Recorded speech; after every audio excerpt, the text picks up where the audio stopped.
آج انشاءاللہ تعالی ہم سورۃ الاعراف کی آیت نمبر 82، 83، 84 پڑھتے ہیں اور اس کو سمجھنے کی کوشش کرتے ہیں۔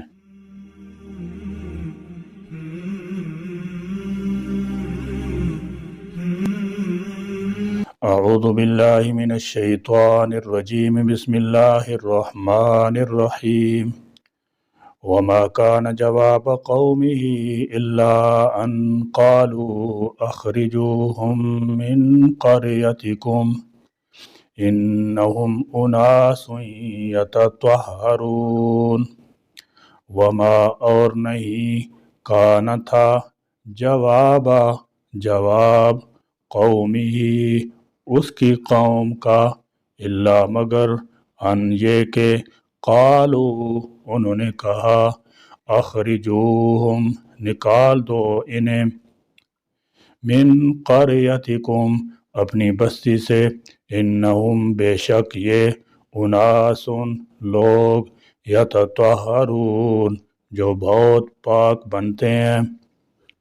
قوم کے اس جواب سے یہ معلوم ہوتا ہے کہ سیدنا لوط علیہ السلام پر ایمان لانے اور اس بدفعلی سے اجتناب کرنے والے کم ہی لوگ تھے۔ اغلام بازی کی طرح جانوروں کے ساتھ خلاف وضع فطری فعل کا ارتکاب بھی قطعاً حرام ہے۔ اسی طرح مشت زنی کے ذریعہ مادہ منویہ کو خارج کرنا بھی ملعون ہے۔ گویا جائز طریقہ صرف نکاح ہے۔ حضور اکرم صلی اللہ تعالی علیہ وسلم نے فرمایا کہ نکاح وہ بابرکت ہے جس میں تکلف نہ ہو، سہل ہو اور آسان طریقے سے نکاح کرو تاکہ برائیوں کا تدارک ہو سکے۔ ہمارے ہاں تو نکاح کو سخت مشکل بنا دیا گیا ہے۔ لمبا چوڑا جہیز، بلا وجہ لا تعداد جوڑے اور زیورات، اور پھر تکلف کی دعوتیں، ایسی قباطیں ہیں جو نکاح کے راستے میں رکاوٹ بن رہی ہیں۔ ان غلط رسومات کی وجہ سے سال ہر سال بچے بچیاں نکاح سے محروم رہتے ہیں، جس کی وجہ سے طرح طرح کی معاشرتی خرابیاں پیدا ہوتی ہیں۔ ادھر تعدد ازواج پر بھی پابندی ہے، حالانکہ نکاح کو عام کرنے کا حکم ہے تاکہ فحاشی کو پھیلنے کا موقع ہی نہ ملے۔ تندرست آدمی ہو، کمائی کر سکتا ہو، نمازی اور دیانتدار ہو، بس کافیہ نکاح کرو۔ بس کافیہ نکاح کر دو۔ جہیز کی لعنت نے تو نکاح کو محدود کر کے رکھ دیا ہے۔ جب اس قسم کے حالات پیدا ہو جائیں تو پھر یہ مکروہ تحریمی بن جاتا ہے۔ حضور انور صلی اللہ تعالی علیہ وسلم کا اسوہ ہمارے پاس موجود ہے، اس کے مطابق نکاح کرو۔ یہ جہیز وغیرہ نہ تو فرض واجب ہے اور نہ سنت۔ آخر ہم نے خود اپنے آپ پر کیوں پابندیاں عائد کر لی ہیں؟ انہی پابندیوں کی وجہ سے فحاشی میں اضافہ ہو رہا ہے۔ اس کے خلاف وسیع پیمانے پر جہاد کی ضرورت ہے۔ فَأَنْجَيْنَاهُ وَأَهْلَهُ إِلَّا امْرَأَتَهُ كَانَتْ مِنَ الْغَابِرِينَ۔ فَأَنْجَيْنَاهُ پس نجات دی ہم نے اسے، وَأَهْلُهُ اور اس کے گھر والوں کو، إِلَّا سوائے، امرأتہ اس کی بیوی کے، کانت کہ تھی وہ، من الغابرین باقی ماندہ ہلاک ہونے والوں میں سے۔ فرمایا فانجیناہ وآلہ ہم نے نجات دی لوط علیہ السلام اور آپ کے اہل یعنی دو بچیوں کو، الا امرأتہ ما سوائے بیوی کے، وہ بھی عذاب الہی سے بچ نہ سکی، کانت من الغابرین کیونکہ وہ پیچھے رہنے والوں میں سے تھی، لہذا وہ بھی قوم کے جرم میں برابر کی شریک تھی اور اسے بھی اسی عذاب سے دوچار ہونا پڑا جو اس قوم پر نازل ہوا۔ اور اس کی وجہ یہ تھی کہ لوط کی بیوی بھی انہی کی قوم سے تعلق رکھتی تھی اور لوط علیہ السلام بابل سے ہجرت کر کے یہاں مقیم ہوئے تھے۔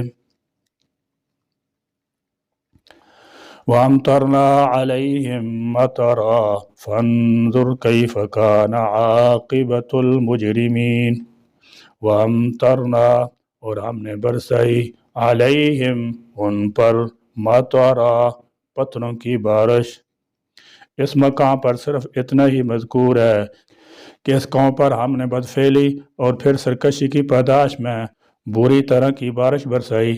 لیکن قرآن کے دوسرے مقامات سے معلوم ہوتا ہے کہ اس قوم کی سب بستیوں کو اٹھا کر بلندی سے زمین پر دے مارا گیا۔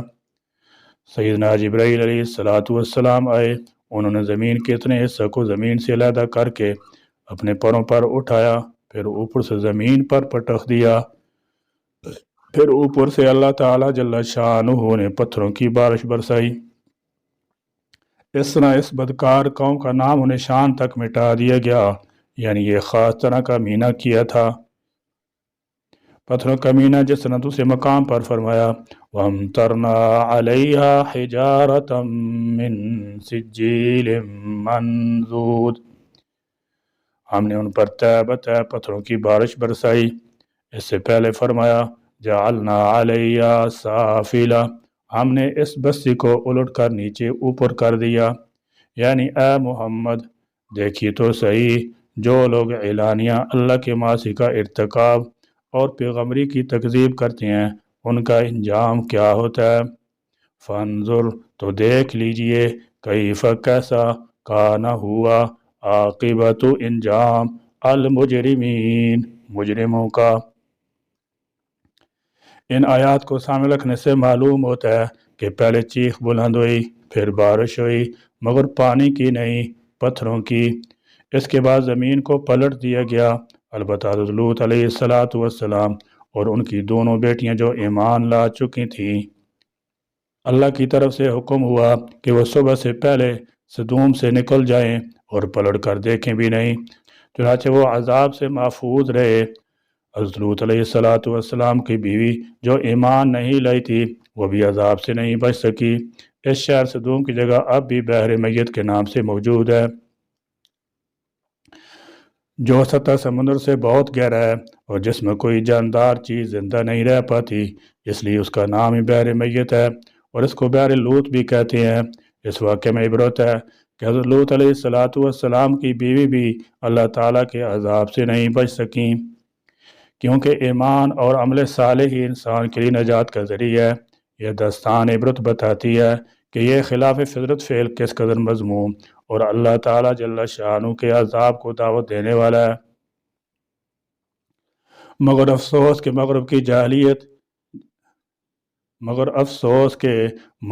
جاہلیت جدیدہ آج بھی اس برائی کو جواز عطا کر رہی ہے اور قانونی طور پر مرد کے مرد سے اور عورت کے عورت سے نکاح کو درست ٹھہرا رہی ہے۔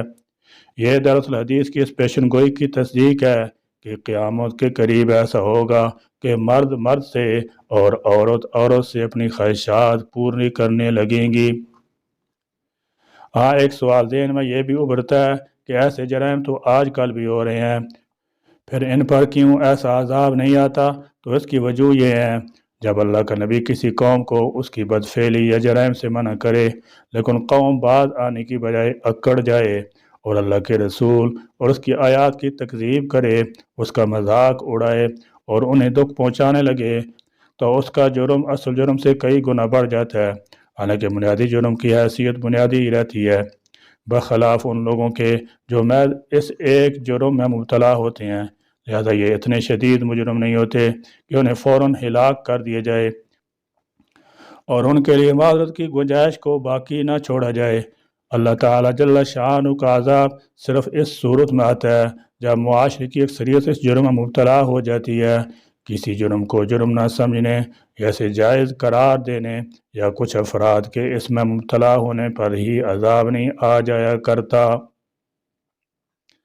اور جب کسی معاشرے کی اکثریت اس جرم میں مبتلا ہو جائے تو اس سے اس کے منطقی نتائج سے دوچار ہونا ہی پڑتا ہے، اور انہی منطقی نتائج کا نام شریعت کی اصطلاح میں اللہ کی سنت جاری ہے، جس میں کبھی تبدیلی نہیں ہوا کرتی۔ اس قوم کی نسل میں کمی یا انقطاع بھی عذاب کی قسم ہے۔ آج کل تہذیب مغرب کا علمدار امریکہ ہے، جہاں ہم جنسی کا قانون بھی پاس ہو چکا ہے اور وہاں گورے اور کالے کا مسئلہ بھی شدت اختیار کر چکا ہے۔ گورے یعنی حکمران قوم امریکہ کی پرانی آبادی یعنی کالے لوگوں سے بڑی نفرت کرتے ہیں اور انہیں مساوی شہری حقوق بھی نہیں دیتے۔ اب گورے لوگوں کی عورتوں میں یہ رجحان چل نکلا ہے کہ وہ کالے لوگوں کو شادی کے لیے پسند کرتی ہیں، جس کی وجہ صرف یہ ہے کہ گورے لوگ لواطت کے عادی ہو چکے ہیں اور کالے اس قسم کی فحاشی سے بچے ہوئے ہیں۔ گوری عورتوں کے اس رجحان نے حکمران قوم کے لیے یہ ایک سنگین مسئلہ کھڑا کر دیا ہے، اور یہ بھی اللہ تعالیٰ جل شانہ کی طرف سے ایک عذاب ہے۔ اللہ کا عذاب آج بھی مختلف زلزلوں، سیلابوں، طوفان، باد باران اور خسف کی صورت میں آتا ہی رہتا ہے، لیکن ہمارے ذہن میں سائنسدان اور دانشوران قوم اس عذاب کی ایسی طبیعت تاریخی توجیہات تلاش کر کے عوام کے سامنے پیش کر دیتے ہیں کہ عوام کا ذہن اس حقیقت کی طرف منتقل ہی نہ ہونے پائے جو قرآن ہمیں سمجھانا چاہتا ہے، اور اس کے انداز بیان سے صاف طور پر واضح ہو رہا ہے۔ اللہ تعالیٰ بچائے۔ یا اللہ، گزشتہ مغضوب قوموں کے فعل و عمل اور خصلتوں سے اس امت مسلمہ کو محفوظ فرما، اور ہم کو ان قرآنی واقعات سے عبرت و نصیحت حاصل کرنے کی توفیق عطا فرما۔ آمین۔ وآخر دعوانا الحمد للہ رب العالمین۔